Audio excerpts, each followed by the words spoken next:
Hemos fracturado la necesaria división de poderes en la República. Es decir, estamos fallando fundamentalmente en cuanto a la existencia de los pesos y contrapesos necesarios para el funcionamiento de un Estado democrático, de un Estado de derecho. No podemos permitir que el diablo siga repartiendo confites y que nos tengan en el infierno. Muchas gracias, señor presidente. Gracias, presidente. Me dirijo al pueblo salvadoreño a quien nos debemos, y sobre todo en una situación tan crítica como la que está viviendo nuestro país, en institucionalidad, en república, en democracia. Estábamos en la disposición de acompañar una votación, toda vez que estableciera candados, que estableciera mecanismos para garantizarle al pueblo salvadoreño que no se siga botando el dinero en la forma que está ocurriendo.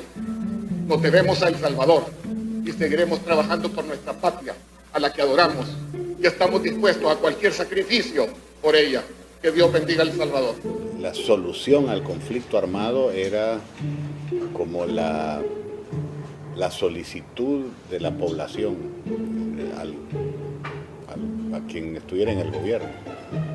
Era tal el problema de que cualquier persona que llegara debiese de ser su preocupación principal. Nosotros desde el inicio pensábamos que una verdadera solución solo podía ser por la vía política, no por la vía militar.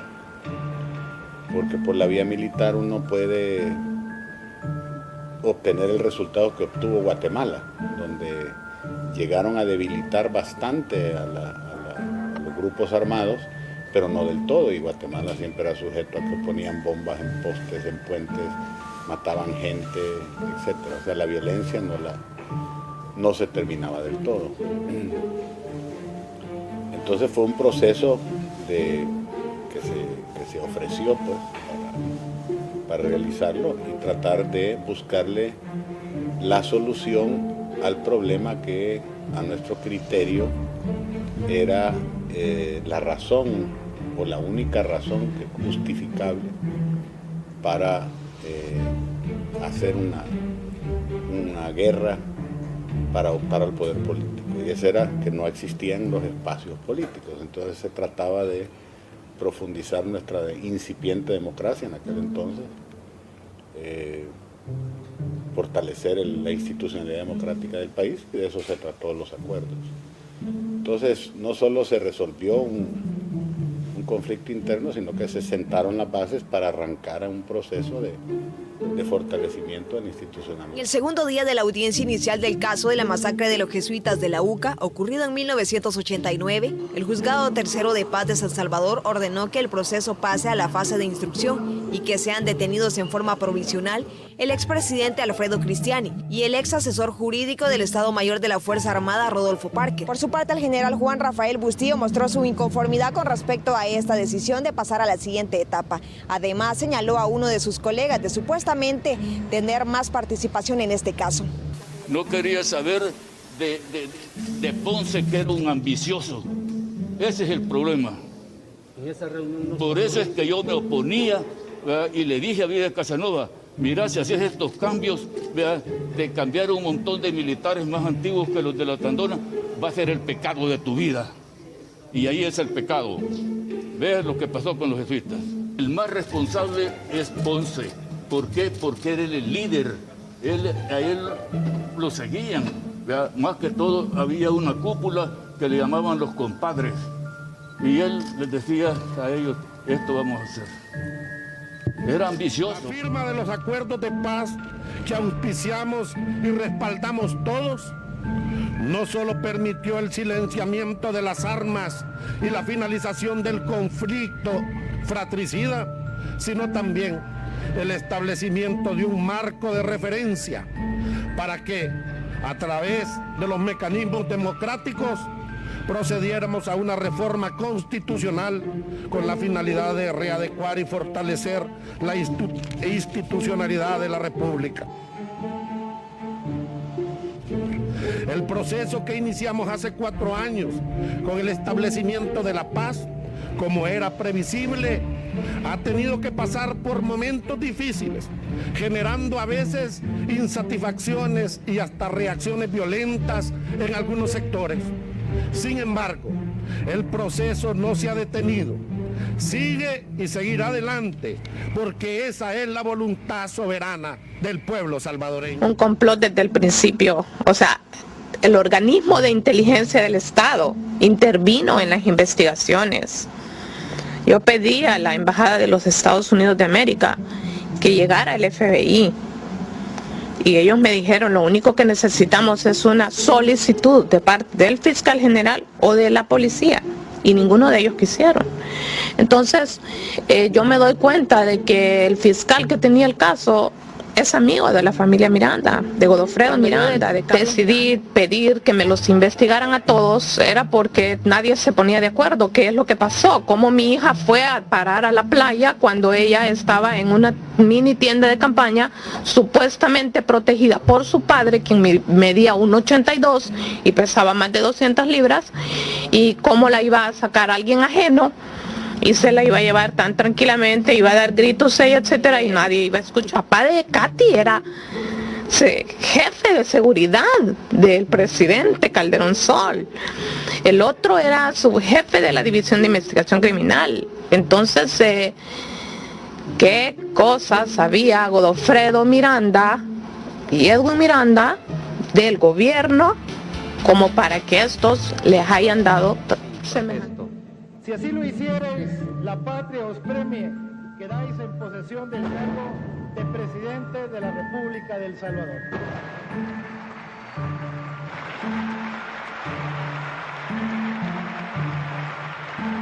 El primero y más urgente requerimiento a nuestro gobierno consiste en promover el trabajo y alentar a toda empresa y negocio a crear empleo como única alternativa contra la marginación y la pobreza.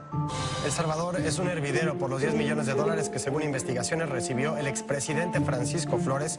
Los documentos del Departamento del Tesoro de los Estados Unidos en los que se apoya el presidente salvadoreño Mauricio Funes para hacer sus denuncias establecen que en el año 2003 el entonces mandatario del derechista Partido Arena Francisco Flores recibió 10 millones de dólares del gobierno de Taiwán, cuyo destino es la razón de la controversia.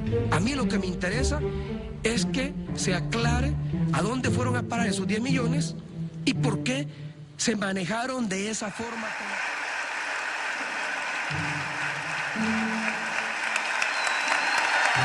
Hoy es mi turno de extenderle la mano motivadora y comprensiva al que lucha por ser mejor, al que trabaja doble turno, al que suda bajo el sol, a la que transita por las calles vendiendo lo que puede, a los que se quiebran la espalda para sobrevivir. Hoy es mi turno de corresponder. Quiero corresponder y voy a corresponder a partir de este 1 de julio. La Corte Suprema confirmó la condena de 10 años al expresidente Tony Saca, quien además deberá devolver al Estado más de 260 millones de dólares. El máximo tribunal también ratificó las sentencias a 3 de sus exfuncionarios y 3 ex empleados de la Casa Presidencial. Saca fue condenado por desvío de más de 300 millones de dólares de las arcas del Estado para favorecer a sus empresas y a terceros. El Partido Demócrata Cristiano fue el artífice de la construcción de la democracia en el país.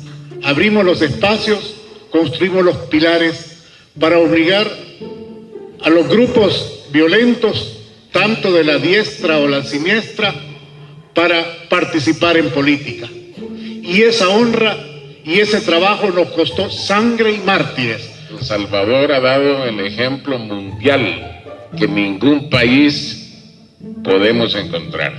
Y es que, por primera vez, una guerrilla marxista-leninista, proclamada por ellos mismos, marxista-leninista, deja las armas, se convierte en partido político y gana las elecciones después de 20 años.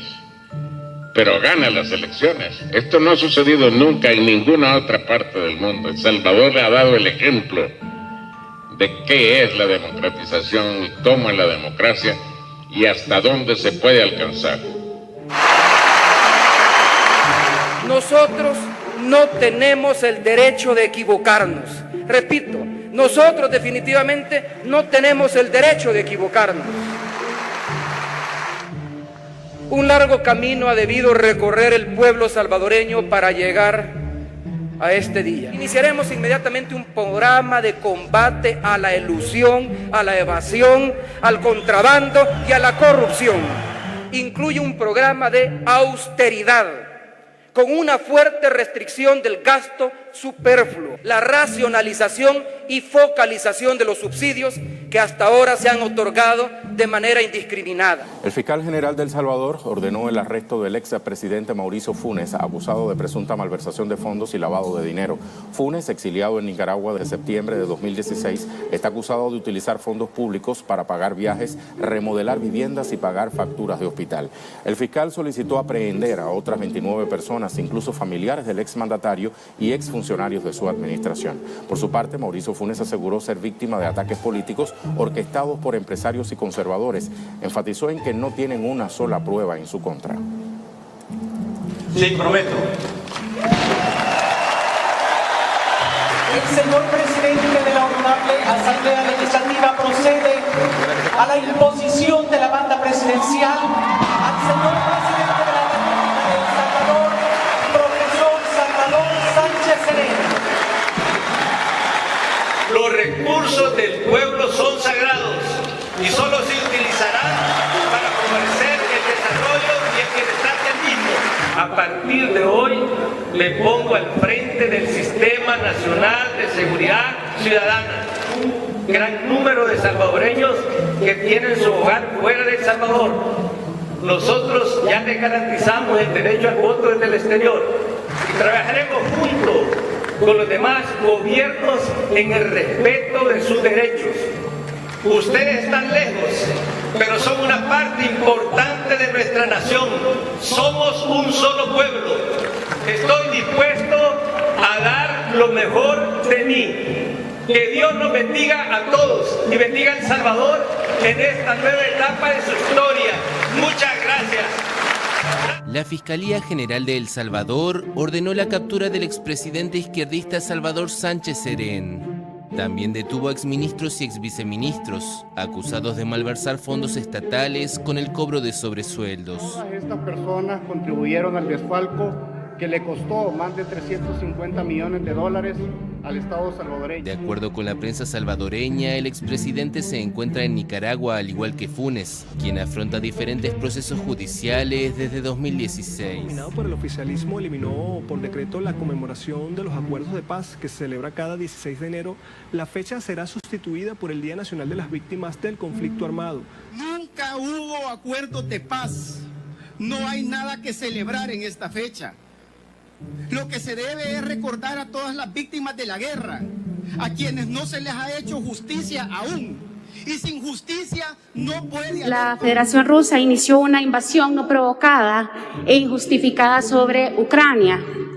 Muchos países del mundo han salido en apoyo a Ucrania, ya que se ha considerado que Rusia ha atacado a un país vecino para la Unión Europea, un país pacífico y democrático, sin haber mediado provocación por parte de Ucrania hacia Rusia. Desde que se estalló el conflicto, El Salvador se ha mantenido en total silencio y a raíz de eso el alto representante de la Unión Europea para Asuntos Exteriores y Política de Seguridad pidió que el gobierno de El Salvador, instándolo a que se pronunciase al respecto. Si El Salvador no se pronuncia, presidente, yo entiendo, solo es para aclarar que si no se pronuncia podríamos generar conflictos de nuestro país por parte de la Unión Europea, y ya sabemos que Estados Unidos pues está apoyando también a Ucrania y que tenemos millones de salvadoreños que se encuentran radicando en los Estados Unidos y que podría provocar algún problema por parte de nosotros. En esta Asamblea Legislativa se le ha perdido el valor a la democracia y a la separación de poderes. Y por eso es que varios países se pronunciaron en contra, incluyendo los Estados Unidos. Muchos estamos preocupados. estamos conmovidos ante una nueva guerra en el mundo, una guerra sin sentido, una guerra que no ha sido provocada, una agresión de una dictadura hacia un país democrático.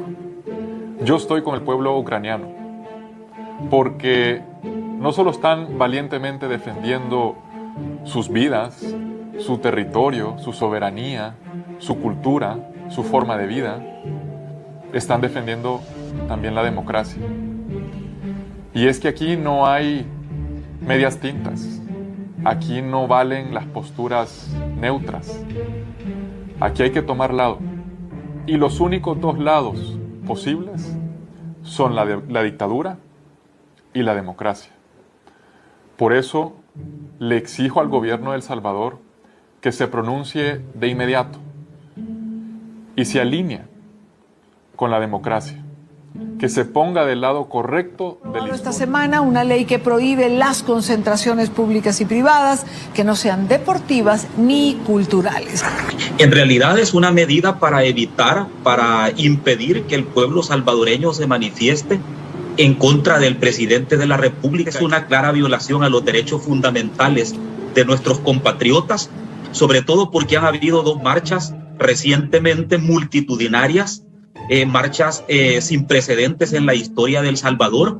Todos los días se sube de volumen la represión hacia el pueblo salvadoreño que no está con el presidente Bukele. Hemos visto una cercanía a las medidas dictatoriales de Venezuela, y esto tiene que ver con algo que lo hemos recriminado nosotros. Los asesores del presidente Bukele son venezolanos, son personas vinculadas al régimen de Chávez y de Maduro, y precisamente las mismas políticas que se utilizaron en Venezuela para frenar a la oposición son las mismas medidas antidemocráticas que él está impulsando en nuestro país.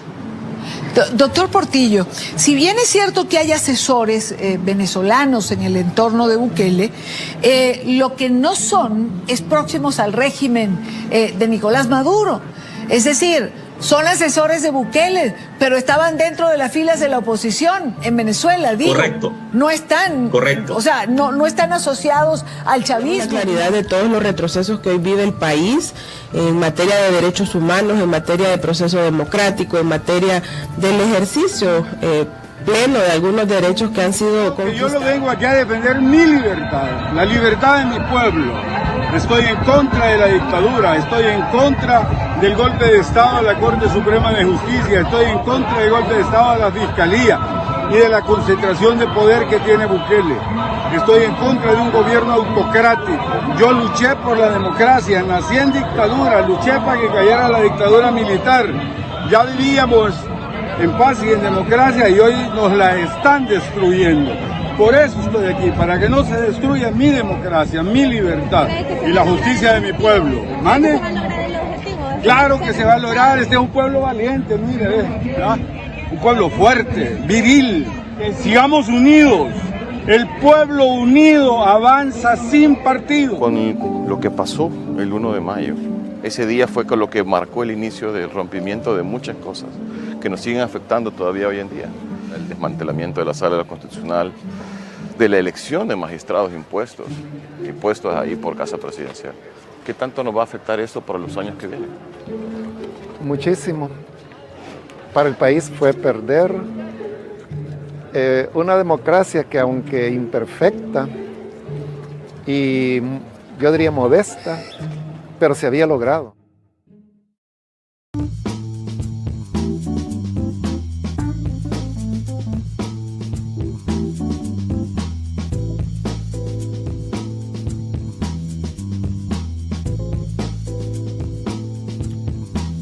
Muy bien, ya estamos de nuevo acá.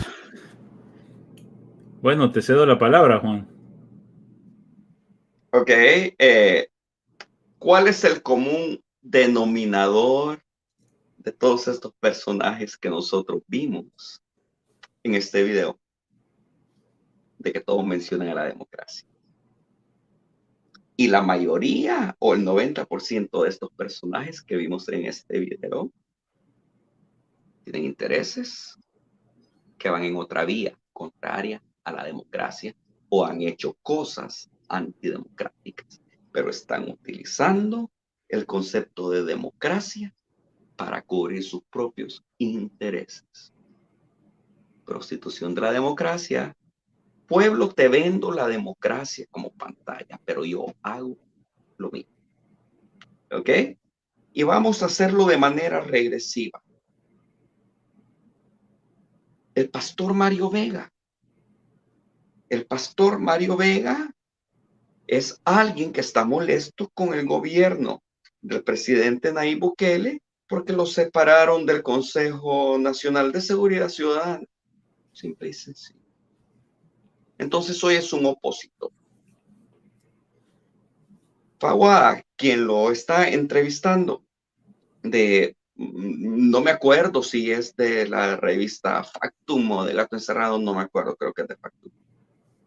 Simple y sencillamente responde a los intereses corporativos del dueño. Sí, de sencillo. Él está haciendo un trabajo. Está mintiendo. Democracia, valores democráticos. No, a él lo que le interesa. Ahora, personas como Ronald Umaña quieren recuperar poder. Y por eso es que lo vemos nuevamente allá en reuniones con Fortín Magaña en Los Ángeles, tratando de cohesionar y convertirse en líderes, malos líderes, por cierto, para la oposición. ¿Verdad? Ahora, ¿quién es Johnny Wright? ¿Qué fue lo que hizo su padre? El padre de Johnny Wright simple y sencillamente ayudó a desfalcar al Estado con una donación. Así de sencillo. ¿Verdad? ¿Qué otra cosa ha hecho el padre de Johnny Wright? Desviar la vertiente de un río de manera ilegal e inundar una zona llena de gente. Ahora Johnny Wright no es salvadoreño, sino que es un salvadoreño americano. Entonces tiene el mismo pensamiento del excepcionalismo norteamericano y por eso también utiliza la misma retórica de democracia y tiranía. Dice, es que aquí no hay puntos medios. Aquí o se está con la dictadura o se está con la democracia. Mentira.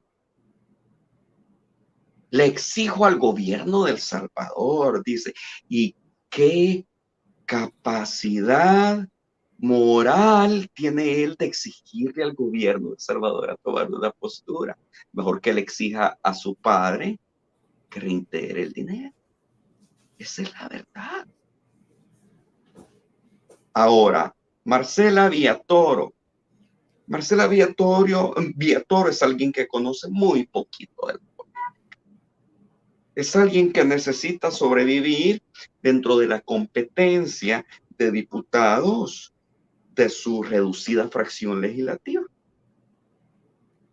Es alguien que necesita mantener la retórica de democracia porque en esa sintonía está su gobierno, su partido político que está tratando de dar un golpe de Estado. Infructífero, por cierto, con apoyo de la Embajada Americana. Marcela Villatoro es alguien que depende de su sueldo como diputada. Si Marcela Villatoro no vuelve a quedar como diputada, entonces ahí se acabaron sus ingresos y va a tener que buscar trabajo y competir contra abogados o contra otros profesionales que tienen muchísima más experiencia y saben más de sus profesiones que ella. ¿Ok? Ahora, Salvador Sánchez Serén, voy a dar lo mejor de mí. Pues si lo dio, entonces tiene muy pocas cosas. Especialmente en el tema moral. Ahora, Mauricio Funes. ¿Cuánto robó Mauricio Funes? Dicen que no pudo justificar más, menos de lo que se le atribuye a Elías Antonio Saca. Mauricio Funes resultó ser un operador político de la clase corporativa que apoyaba al FMLN. Y de ahí surgió, por eso, el grupo de los amigos de Mauricio, eran su grupo. Pero Mauricio Funes sí gobernaba. Y resultaba demasiado caro para las élites corporativas conservadoras o derechistas del país comprar. Era necesario acabar con ese problema. Si algo de razón tiene Mauricio Funes y nos dice la verdad, es cuando dice que las clases conservadoras lo están atacando, es cierto. Les salió demasiado caro a ellos comprar. Ahora los que estuvieron dispuestos a pagar esa cantidad se volvieron financistas, tanto de Arena como de él personalmente y de su grupo y del partido FMLN. Y esa es la gran traición que hace el grupo del G20, otrora conocido como G20, las clases corporativas, las élites corporativas que manejaban tradicionalmente la política salvadoreña. Elías Antonio Saca, ya sabemos qué fue lo que hizo. Y eso significó el punto de inflexión entre Arena y FMLN. Y eso significó la ruptura de la dictadura partidaria que había implementado Arena. Porque dicen muchos, y esto no me lo crean a mí, sino que esto lo pueden escuchar en la calle. Esto es Vox Populi. Que precisamente el poner a competir, que ganó en unas elecciones internas fraudulentas, el poner a competir a Rodrigo Ávila en contra de Funes era la estrategia para que Arena perdiera. En otras palabras, lo acusan de haber vendido el partido, ¿verdad? Ahora, Francisco Flores, sabemos lo que sucedió en el caso de Taiwán, así como también sabemos algunos aspectos personales, como que él tenía una... a mí no me gusta utilizar palabras ofensivas, sino que él tenía una novia, hija de un coronel de la Fuerza Armada, y que la tenía viviendo en Miami. También es conocido Vox Populi, que utilizaba la finca de la tía en Zapotitán, ¿verdad?, para actividades indebidas, y también se conoció mucho sobre su soberbia y sobre que no era ni capaz de recibir a sus propios ministros. Ahora Calderón Sol no se conoció más que los procesos en donde hubo muchísima corrupción en las instituciones del Estado. Mucho robo del erario público, nunca se le pudo acusar a él de nada de estas situaciones. Lo que sí llamó la atención es cómo posiblemente pudo haber estado involucrado en el tema del caso de la niña Katia. Lo que dice Hilda, la mamá de Katia Miranda, es que ¿por qué estaban protegiendo a Godofredo Miranda? ¿Qué era lo que él sabía? Lo que ella no sabía en ese momento era más bien que era lo que él había hecho. Y esto no me lo crean a mí, también ustedes pueden ir a preguntar a la calle de qué acusan a la esposa de Calderón Sol, a Elizabeth Aguirre de Calderón. La acusan que tenía una relación amorosa con el padre de Katia Miranda. Y que en represalia, cuando el presidente, que en paz descanse, que no sé si podrá estarlo, se dio cuenta de esa relación extramarital de su esposa, castigó a su jefe de seguridad, provocando la muerte de su hijo. No lo sabemos. Un caso no esclarecido. Y un caso donde no ha existido voluntad política de los políticos tradicionales para esclarecerlo, porque hay algo que se está protegiendo, ¿verdad? Probablemente nunca lo vamos a saber. Félix Alfredo Cristiani dijo una gran verdad. para el momento y para los políticos, para los civiles. La guerra nunca iba a terminar, decía él, si no se hacía una negociación y si no se abrían espacios para los grupos del FMLN. Suena muy lógico. Pero ahora entenderemos que dentro del concepto militar la guerra sí se podía terminar. ¿Y saben por qué? Porque ya el bloque soviético ya había colapsado. Y ya no iba a venir ya no iba a llegar mucha ayuda militar ni económica para el FMLN. Y a pesar de que para el ejército también la ayuda se iba a diezmar y ya Estados Unidos ya no iba a financiar su guerra. Pero ¿a quién se le iban a acabar los recursos antes? ¿Al ejército o al FMLN? Al FMLN. Entonces sí había una salida militar, no solo una salida política. Que posteriormente iban a haber por muchísimos años secuelas y actos de terrorismo, sí, es cierto. Y es más, hasta la época todavía podrían existir algunos eventos aislados, ¿verdad? Pero lo que no dice Félix Alfredo Cristiani es que la democracia fue la pantalla para implementar la terapia de choque económico y para volver al Estado neoliberal. Un neoliberalismo caníbal que lo que provocó fue que las clases corporativas, no, más bien que provocó que surgieran las clases corporativas y que amasaran riqueza en pocas manos, y el efecto rebalse nunca se vio. Creó una clase virtual, una clase media virtual, en la cual para poder mantener su nivel y su estatus social tuvo que hacer uso del sistema financiero. Entonces esclavizó a esta clase más al sistema financiero y debilitó al poder, a la clase media tradicional también.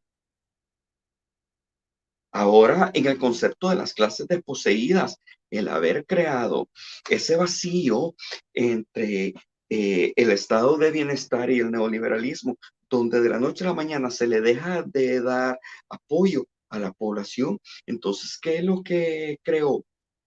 Más inseguridad pública. La gente tenía que vivir de algo, entonces muchos de los desmovilizados, tanto de la guerrilla como de la Fuerza Armada, se convertirían en los nuevos criminales. Las pandillas crecieron cuando Estados Unidos las mandó. Las pandillas empezaron a hacer negocios con la droga, no solo a reivindicar derechos que la sociedad le había negado. Las pandillas corrompieron al Estado y empezaron a hacer negocio con los políticos. ¿Y dentro de qué sistema se dio todo esto? Dentro de la democracia. ¿Y cuál era la palabra favorita de todos los políticos tradicionales? Lo hacemos. O qué democrático desfalcar al banco, qué democrático es desfalcar a la banca nacional para después comprarla barata y para después erigirnos en el imperio financiero. Eso lo hizo Félix Alfredo Cristiani y su grupo de banqueros. ¿Ok? ¿Qué democrático es venir a usar chivos expiatorios de bajo rango militar o de un rango militar intermedio para asesinar o para quitarle la vida a los jesuitas? Yo no veo democracia en ese evento, y ninguno de los dos veo democracia. Pero se hizo dentro de supuestamente un sistema democrático. ¿Ok? Todavía no era acuerdo de paz, era en contexto de la guerra. Entonces ese contexto de la guerra salva la situación para Cristiani un poco nada más.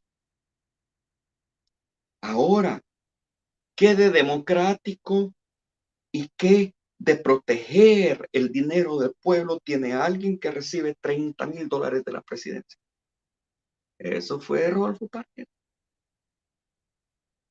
¿Qué de democrático tiene alguien que encubre de una u otra manera o trata de manipular las declaraciones a la comisión especial que se formó para investigar el caso de los hijos? Yo no veo democracia ahí, yo lo que veo es manipulación y mentira. Pues eso fue Rodolfo Parker. Vamos a estar aquí, vamos a defender al pueblo hasta las últimas consecuencias. ¿Y qué se hizo Rodolfo Parker? ¿Dónde está defendiendo a su pueblo? Ahora, ¿qué de democrático tiene un candidato a la vicepresidencia siendo fórmula presidencial de alguien que está involucrado en hacer negocios con las pandillas? ¿Ah? Y ese René Portillo Cuadra. ¿Y qué es lo que busca René Portillo Cuadra? Democratizar a la sociedad salvadoreña. ¿Creen ustedes eso? Lo que René Portillo Cuadra busca es protegerse a sí mismo porque podría estar involucrado en el tema de negociaciones, asociaciones ilícitas con las pandillas. ¿Y para qué necesita estar siempre en foco político? Precisamente para que los Estados Unidos esté financiando no solo la causa de su partido, sino que su causa, y le termine dando asilo político cuando se tenga que ir del país, si es necesario hacerlo. Ahora, ¿qué es lo que quiere Portillo Cuadra en la política? Dinero y poder. René Portillo Cuadra quiere ser el presidente del COENA y quiere seguir recibiendo y quiere ser él el nuevo receptor de los fondos, del dinero que está dando Estados Unidos, la Embajada Americana y ciertos programas, y como la Open Society Foundation y otras, a la oposición. Pues él quiere ser el receptor de la derecha de la oposición de ese dinero, porque se puede beneficiar tanto de ese dinero para beneficiar a su grupo, le va a servir a él para levantar el partido y quedar en bien con quien lo ha puesto como operador político. Javier, sí. Es del grupo de los Imán. Una pugna interna dentro del partido. ¿Ok? Que las cosas le están saliendo al revés es otra cosa, porque el partido se le está desmembrando, y más gracias a él que gracias al COENA actual. ¿Ok? Por ahí vi al licenciado David Trejo y vi a quien otrora le llamaban el rey sopilote, le decía el mayor Davison.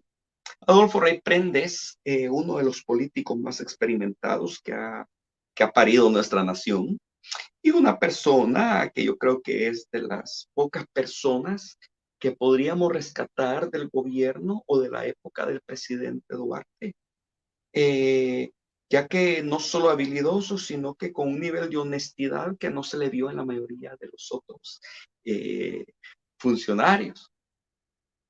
No me voy a poner a decir nombres, pero Ronald Umaña era uno de los que estaba del lado malo o del lado equivocado de la historia, ¿verdad? Él dice que el esfuerzo democrático que hizo el PDC resultó en ser un ejemplo para el resto del mundo, y después lo que hizo Arena en su continuidad fue un ejemplo de democratización de la sociedad, donde se abrieron los espacios y donde después ya tendríamos a un FMLN y a un Arena dominando el escenario político. Qué bonito. Aguanta con la carga de cualquier análisis técnico de la democracia, pero no aguanta con el aspecto moral de la democracia, que lo que en realidad lo que se creó fue una dictadura partidaria.